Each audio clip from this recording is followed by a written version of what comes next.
Hey guys, what's going on?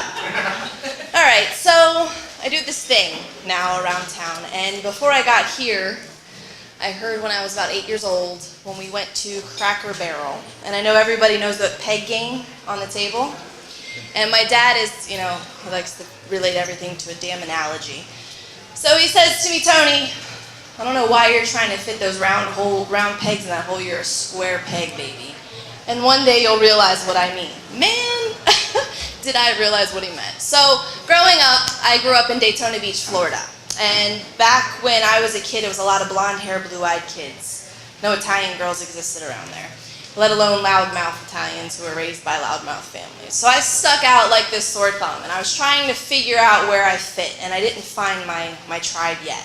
And I started to understand what it meant when my dad says, you're this square peg in this round hole. And I kept trying to find my way. But I kind of embraced it and figured out that I could do that in everything that I do, right? I'm always going to be the square peg. So what people figure out in their 50s, 60s, and that they're going through this midlife crisis, I did at 8, 9, 10 years old.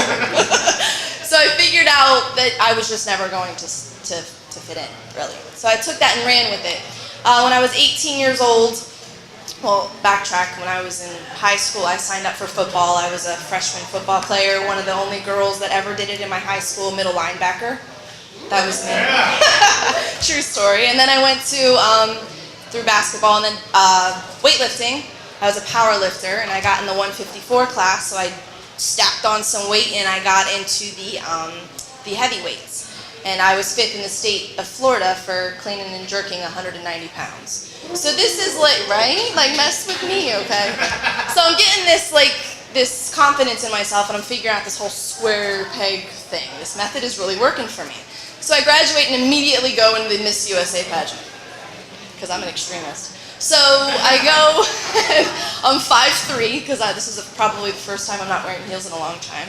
I'm 5'3", and I'm in this pageant with all of these girls that are 5'7" plus, and the legs just kept getting longer and longer, right? But hate me, but this was my attempt to work for Donald Trump.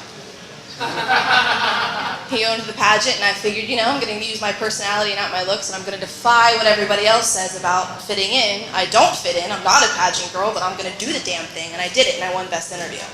So going forth in my life of figuring out where I fit in, I still am not finding it. Enter York City.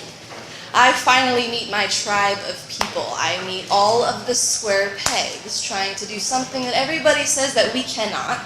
Everybody says that would not happen. And we are thriving as a community.